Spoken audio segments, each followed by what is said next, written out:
and vibing right here on Kingdom Connection. Thank you for tuning in to Kingdom Connections, where I'm your host, Tanisha Reese, and today we have our special guest. We have the Bishop here with us today. It is such an honor and it is a pleasure to have you on the show. I want to welcome you. So, I call you the Bishop, but what do you like to be called? What do you go by? Let the people know what your name is, and how would you like us to call you? Well, for starters, a lot of people do know me as Bishop, so I Okay. have no problem with being called that. In my church, I'm an elder as well, so but my name is Clyde Swain Jr. Okay. I go by CJ at times, Bishop. It doesn't matter. I'm just here to serve. That's it. Okay, I like it, and we like your style, dressed from head to toe. I like it, wearing my favorite colors. So welcome on the show, So we get to know you just a little bit in front of the camera. Amen. And let's start by going, where are you from? Well, I was born in Thomasville, Georgia, but I'm not a Georgia boy. I'm Florida all day. Oh, okay. I grew up in Greenville, which is Madison County, but Greenville, Florida, which I love both of them. I'm a real country boy. I moved to Tallahassee when I was about 14, 15, so I ended up graduating from Gavi. Okay. Yes. I heard a lot about Gavi. My son's best friend will be going to Gavi, so Good school. we'll see what my sons want to do. Yeah, it's a good school. So you say you grew up in Thomasville, Georgia. I was born in Thomasville. Oh, you was born in Grew Thomasville. up in Greenville. Greenville. When did you move from Thomasville to Greenville? Well, I was just born in Thomasville, so that was it. Oh, that was it? Yeah, back in the days, wherever you lay, wherever you got made, I don't know. Okay, I understand. I just wanted some clarification Yeah. for the Georgia people. Yeah, no, so I they'll do know why love you Georgia. say what you say. I love Georgia, don't get me wrong, but I was just born there. Okay. Yes, Okay. that's So it. you grew up. What was it like? Well, growing up for me was a little rough because my daddy was in and out, and I would say he was in and out of prison. And all that did was just help me become more of a man real fast. And I Okay. guess it's not really good at times for a lot of young men to have to grow up as fast as I had to grow up. But just Okay. being a man in my mama's house and with two younger brothers, and it was kind of rough. My mama trying to do it by herself, and it was hard for her. So, we struggled a lot. I grew up wearing a lot of hand-me-downs, but I thank God for the friends that I had. They never said nothing about that. They never got in school and talked about that or nothing like that. But just through everything that I did grow up and had to endure growing up, it just made me who I am today. Okay, so let's talk about it. Let's take a trip back through your childhood and growing up with your mom. Was your mom in church and in God, or? Well, she wasn't always in church, but you already know that. I don't really know too many people that where I'm from just was straight up in the church like that growing up. So my mama, eventually one day, I guess my daddy, he always said it was because of him that my mama changed. He got out of prison 1 year and he came home changed. But my mama say different, so I really can't say. But I do remember when my mama did make that turnaround, I probably had to be about 12 or 13, and she just kept going from there. Oh wow! Yeah. How long was your dad in prison for? My daddy was off and on. Sometimes he might come home, we look up, he there, So I'll just say this, out of my life, from 17 years, so I'm gonna say that before I end up, taking a turn in my life, but 17, my daddy was in my life 11 years, and that was off and on. Yeah. Wow, growing up with your dad, being there and then not being there, basically in and out. Right.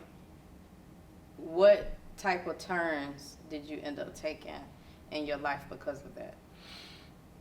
Well, I had to make a lot of decisions that that if my dad would have been home, I wouldn't have had to make those type of tough decisions. And what kind of decisions?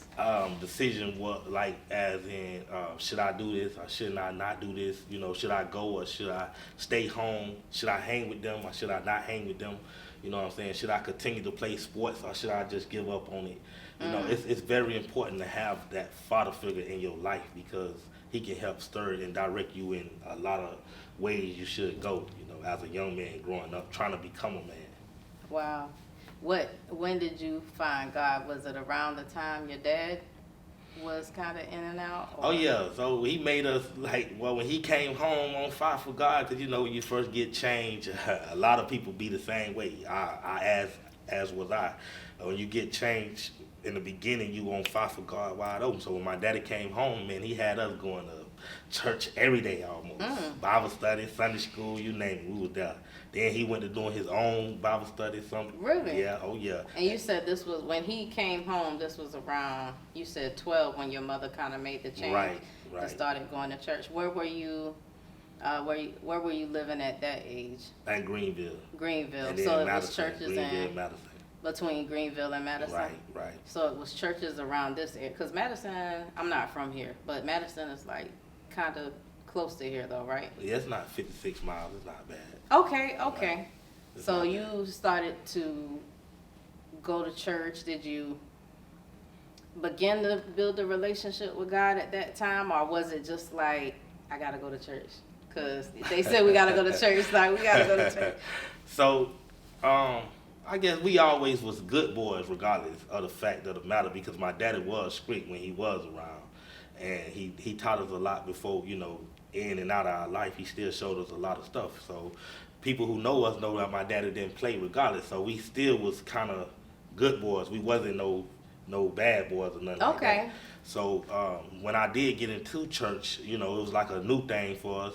It just what made us get overbearing about church was how much he made us go and the things he made us do. But at the same time, I was appreciative of it because, I was able to be a person that I always was and didn't even know it. I loved it. I loved the singing, and I can't. So you started sing. singing in church when you were young. Yes. Okay.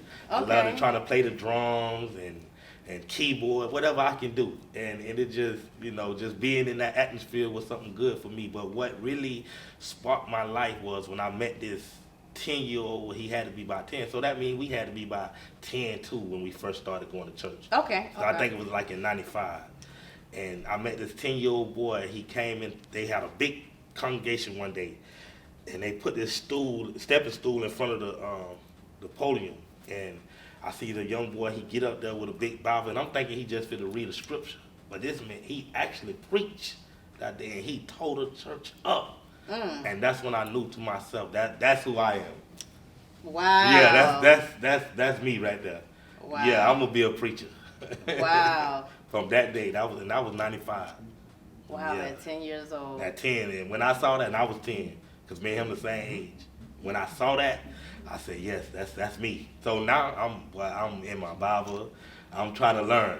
I was really trying to learn. My daddy made us do a scripture every day before we go out the door to play. Really? Yeah. So we had to tell him something that we read out the Bible. So what happened was, as I got a little older, and I'm from the project all my life, and I'm hanging around my friends, and they not in church, but my daddy used to try to have a little Bible study out the door. But what happened was I kind of started straying away from church. The Bible says you can train them up.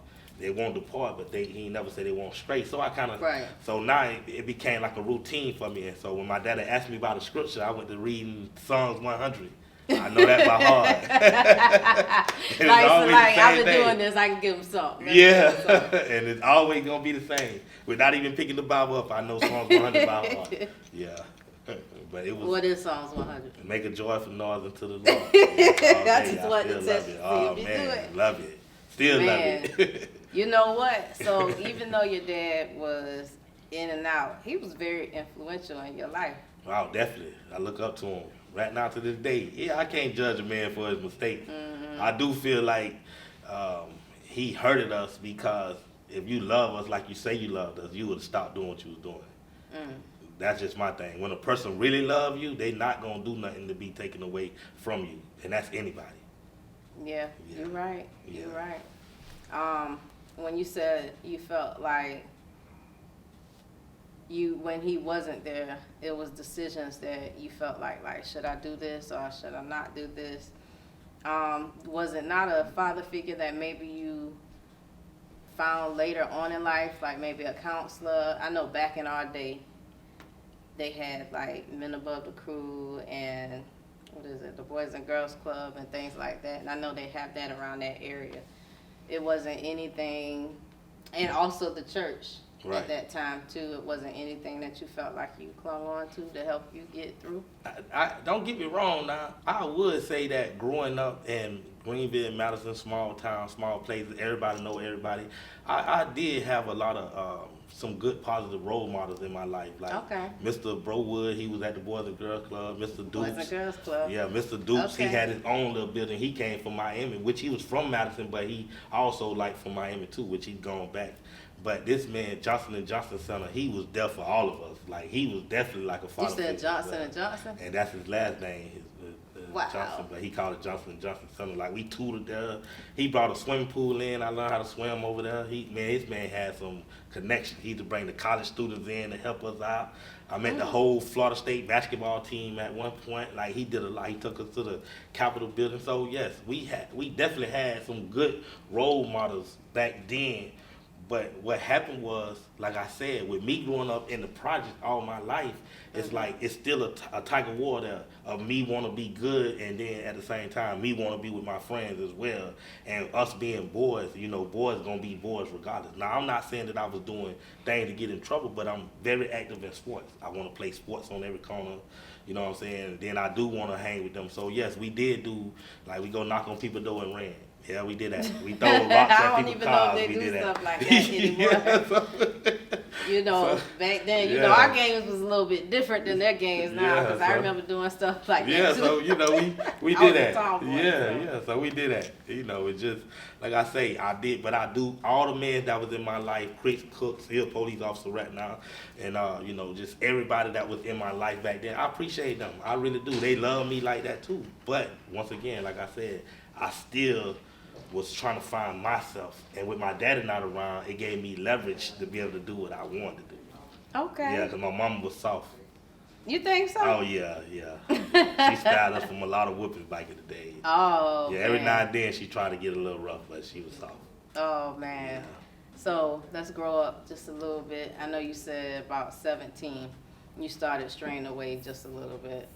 Tell me about that. When you first strayed away, what was it that kind of started pulling you away from the church, or pulling you away from God just a little bit? Well, I can literally say it had to be starting around about 15, 14, 15. I remember one day I was working at the dog track at like 14, 15, and my daddy came and picked us up from work one night, and he asked me and my brother and my cousin. Now, I know daddy's seen to do things different than mamas, but anyway, he asked us if we wanted to smoke some marijuana. So I kind of was like, I'm thinking my daddy just trying to try us and see what we doing out here. He trying to see where we at. And this one I know my daddy kind of had to strayed away himself. You see what I'm saying? And so it was like, I looked at my brother and them, they looked at me, and then, they looked for like, me to is this say for something. real? Yeah, because, we all kind of scared and nervous too at the same time. And I was like, I said, you know what? If he gonna whoop us, he gonna whoop us, Bumpy. Yes, we do. And then we went and did that with him. And from there, it's like that's when my life just went to turning around. Oh, man. Yeah, that's when I was like, you know what? It is what it is. I'm out here. I'm in the street. Then he ended up getting locked up in 2001 January, and we ended up moving to Tallahassee in like 2002. Okay. Yeah. So when we moved to Tallahassee, it was foul game from there. We moved to Joe Lewis Projects. Man, they accepted us in with open arms. I'm talking about the youngins. And it was just all she wrote from there. Wow. Girls, going to the club, the teenage clubs and stuff like that, yeah. They had teenage clubs? Oh, yeah, the Garden Center. Really? Oh, man. And then they had one called the Club Ecstasy. Yeah, we loved it, both of them. You said Ecstasy?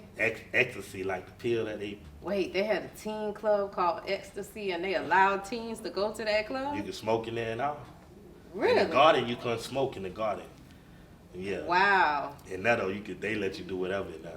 See, I'm from a little old country town. That was not gonna happen. And that was in Tallahassee. It wasn't happening. No, it was not gonna happen. Wow.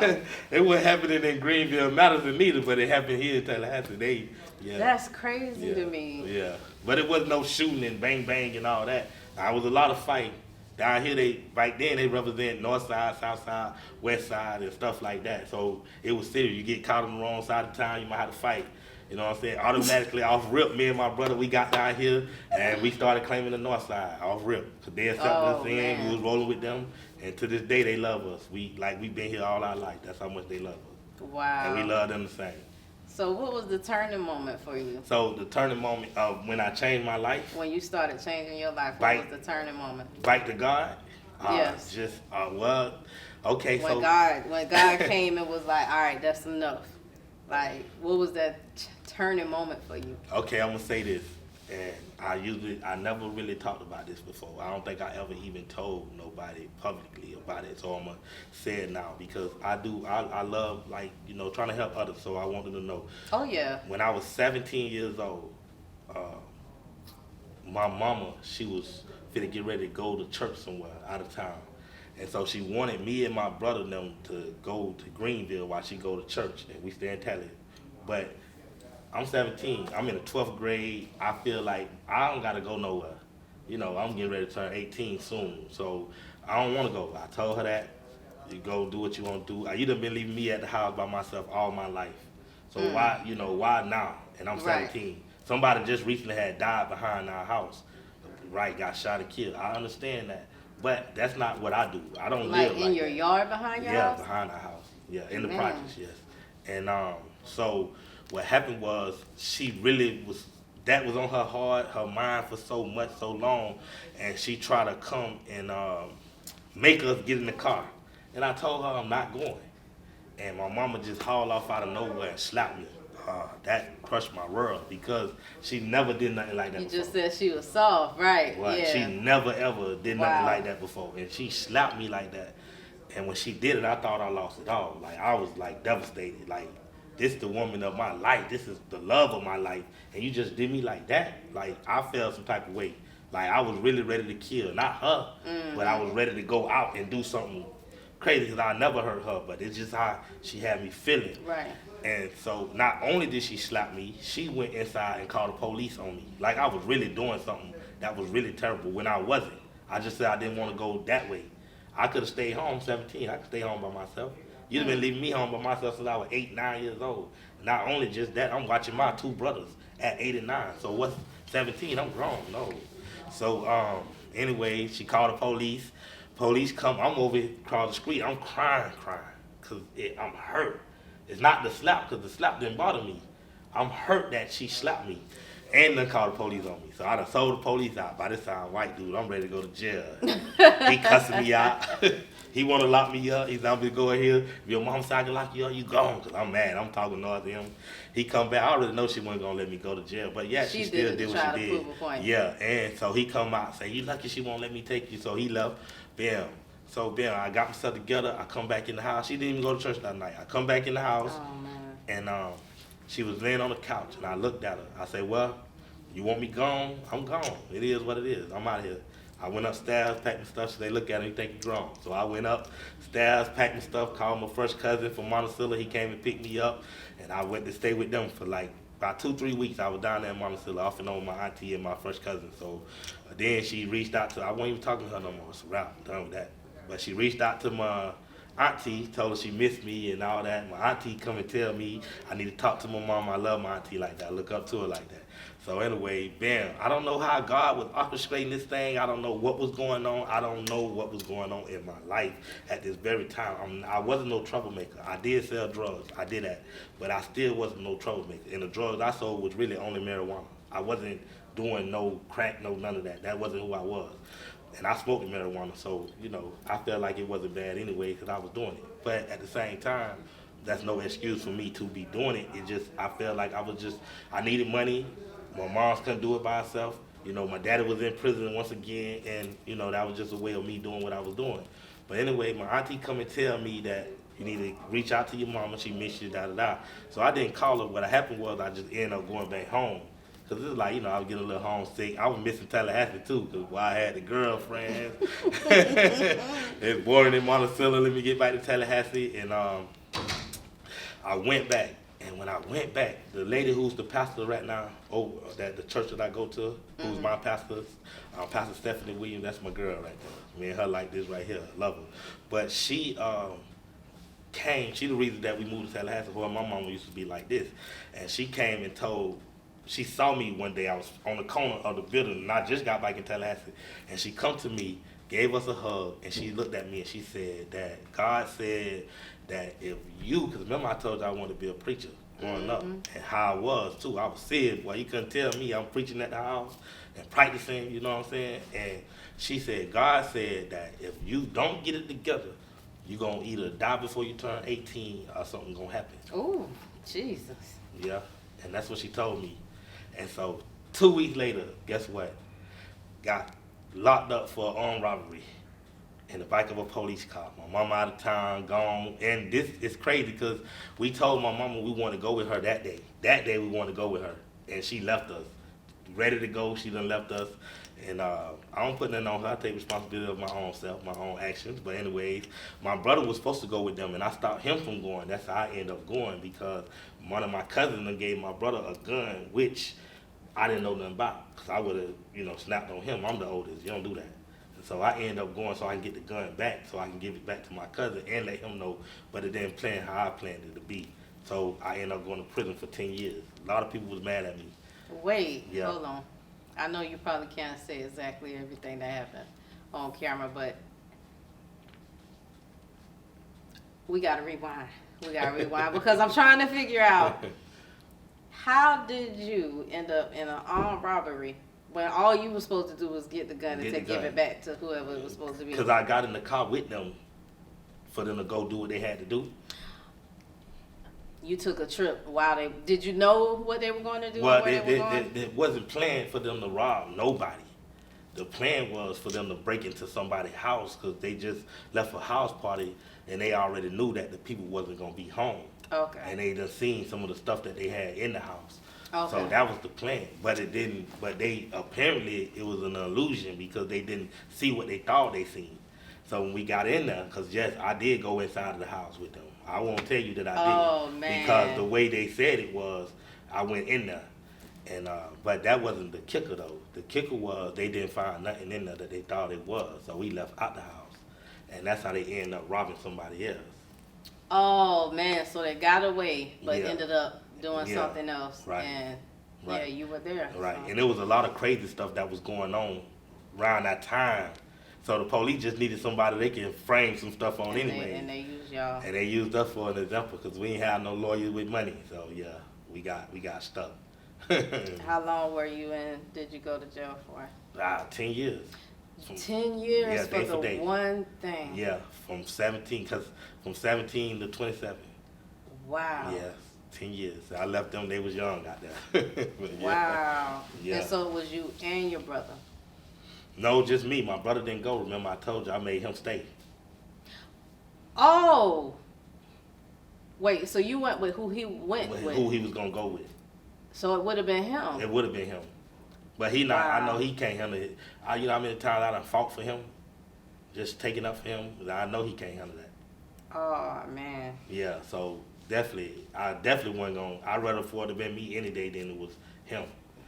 If you can go back, and what was it like? And I'm asking this for a reason, because I want the young men and women, whichever, that's out there right now in some of those same situations, are about to be, to think about what you're saying. So that's why I'm asking. But if you can go back when you were in the courthouse, because I know your mama had to be there, your Right. brother had to be there, your family had to be there before the judge sentenced you. Right. When they found you guilty and he said 10 years or however many years, because I know sometimes it's more and then, time served or you get out a little early, whatever it was. If you can go back to that moment, can you describe that for me? So when I was in the courthouse and my granddaddy, my mama daddy, he dead and gone now. Like, I don't have no grandparents at all on both sides. They all gone. But he was there the day that they sentenced me, and my mama talked for me, and I talked. My uncle was there. You know, I just pleaded my case. I had school teachers and all come and let them know how good of a boy, because I was a good boy. I wasn't no bad boy. Like I say, I did things as a young boy, but I wasn't no person who hurt nobody. You know, I didn't disrespect nobody. I did that. That wasn't me. You know what I'm saying? That wasn't me at all. But anyways, like I say, how the way God orchestrated this thing in my life to bring me to where I'm at right now, I can't knock how he did it, because Romans 8:28, once again, for all things work together for the good, you know, who will call to his purpose. So therefore, I can't be mad. But when I was in that courthouse and they asked my granddad, did he have something to say? And he said he didn't, you know, but you could see the hurt and the tears in his eyes or whatever. And the judge, you know, because I pleaded no content. I mean, I left it in the mercy of her hands, and it was a lady. And she could have did anything she wanted to do, but she chose to do what she did because that's how she felt. You know, and it was so, you know, I just had to accept it too. God heart and Pharaoh's heart, he could have did the same thing for her to get me to a place, because he said, I know who you are. I called, I formed you, and I molded you, and this is who I want you to be. So if this is what I got to do right now to separate you from what you got going on in your life, the road that you're about to take, you know what I'm saying? You know, I'm going to go ahead and do what I got to do. And warning does come before And warning come before destruction. So, yeah. So, I was in there. The judge said, I'm going to give you 10 years. Mandatory. 5 years on paper. So, basically, 15 years. Yeah. Wow. Yeah. So, when she did that, they sentenced me. I got that, and I went down to the dugout. At first, I stayed strong for them. I looked at them, because what she said was 120 months. I didn't know what 120 months was. I didn't know that it was years. I'm thinking 120 months, oh, that ain't nothing. Boy, I'll be home before you know it. But as I'm going back down to the bottom where everybody at, I went to calculating and thinking about it, and I said, that's 10 years. So when I got down the way all those men at, those gangsters and killers, guess what I was doing? I was crying. I'm to my badly. And they telling me it's going to be all right, Jid, it's going to be all right. No, it's not. I got 10 years I'm about to go do. Yeah. Wow.